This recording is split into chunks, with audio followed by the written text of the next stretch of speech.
একঘেয়েমি তালের বড়া বা তালের ফুলুরি খেতে খেতে ক্লান্ত হয়ে গিয়ে থাকলে ট্রাই করে দেখুন আমার রেসিপিটি।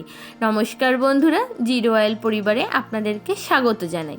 আজকে আমি আপনাদের সাথে শেয়ার করব তালের চাপড়ি। তাই তালের চাপড়ি বানানোর জন্য প্রথমেই আমি তালগুলোকে ভেঙে নিয়েছি আর তার মধ্যে একটুখানি লবণ আর জল দিয়ে ভালো করে মেখে নিচ্ছি।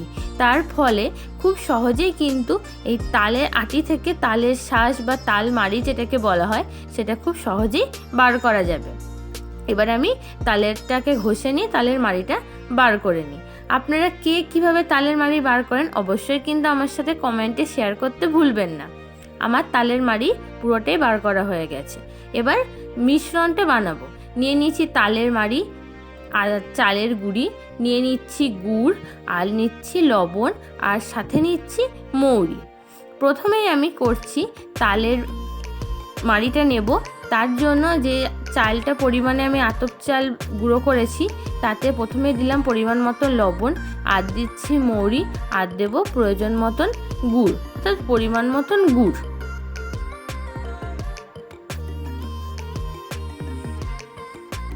পরিমাণ মতন গুড় দেওয়ার পর আমি এই তালের মাড়িটা এখানে দিয়ে দিচ্ছি। এবার ভালো করে কিন্তু এটাকে মিশিয়ে নিতে হবে। পুরোটা মেশানোর পরে দেখুন আমার কিন্তু এইভাবে এই পেস্টটা তৈরি হয়েছে। আপনারা চাইলে আরেকটু শক্ত করে মাখতে পারেন বা এরকমও মাখতে পারেন। এবার আমি ফ্রাইং প্যান বসিয়ে দিয়েছি, তাতে এই আলুর সাহায্যে বা বেগুন দিয়েও আপনারা কিন্তু খুব অল্প পরিমাণে এই তেলটাকে ভালো করে মাখিয়ে নেবেন। এবার পুরোটা কিন্তু গরম হতে দেব। পুরোটা গরম হয়ে গেলে তাওয়াটা, এবার আমি ওই যে বানিয়েছিলাম মিশ্রণটা সেইগুলোকে কিন্তু এরকম বড়ার শেপের আকারে দিয়ে দিচ্ছি। আর গ্যাস কিন্তু সব সময় মিডিয়াম ফ্লেমেই রাখতে হবে। লো টু মিডিয়াম ফ্লেমে কিন্তু পুরোটা হবে। এবার কিছু সময় মানে কয়েকটা সেকেন্ড অপেক্ষা করলে দেখতে পাবো এক পিঠ হয়ে গেছে। এবার ধীরে ধীরে কিন্তু উল্টো পিঠে করে দেবো, অর্থাৎ উল্টো পিঠ করে দিয়ে এবার এগুলোকে আমি খুন্তির সাহায্যে একটু করে চেপে দিচ্ছি যাতে এটা ভালোভাবে সেদ্ধ হয়ে যায়। প্রত্যেকটাকে ঠিক একইভাবে আমি উল্টে দিচ্ছি। আমি আজকে আপনাদের সাথে এই তালের চাপড়ি একটা রকম প্রসেসে আপনাদের সাথে শেয়ার করছি। আর কীরকম প্রসেসে বানানো যায় সেই ভিডিও কিন্তু খুব তাড়াতাড়ি আপনাদের সাথে শেয়ার করতে চলেছি। আর সেই ভিডিও কিন্তু খুব তাড়াতাড়ি আসতেও চলেছে। যারা এখনও অবধি সাবস্ক্রাইব করেননি আমার চ্যানেল তারা কিন্তু সাবস্ক্রাইব করে রাখতে ভুলবেন না।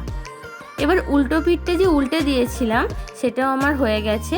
এবার আমি এপিট ওপিট করে ভালো করে কিন্তু পুরোটা সেঁকে নেব। দেখুন রঙেরও পরিবর্তন হয়েছে আর খুব সুন্দর কিন্তু একটা গন্ধও ছেড়েছে।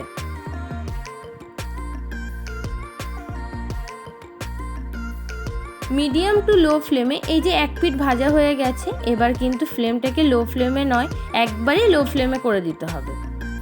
পুরোটাই ভাজা আমার কমপ্লিট। এবার আমি এগুলোকে থালাতে তুলে রেখে দিচ্ছি। আমার রেডি খুব অল্প সময়ে বানানো এই তালের চাপড়ি।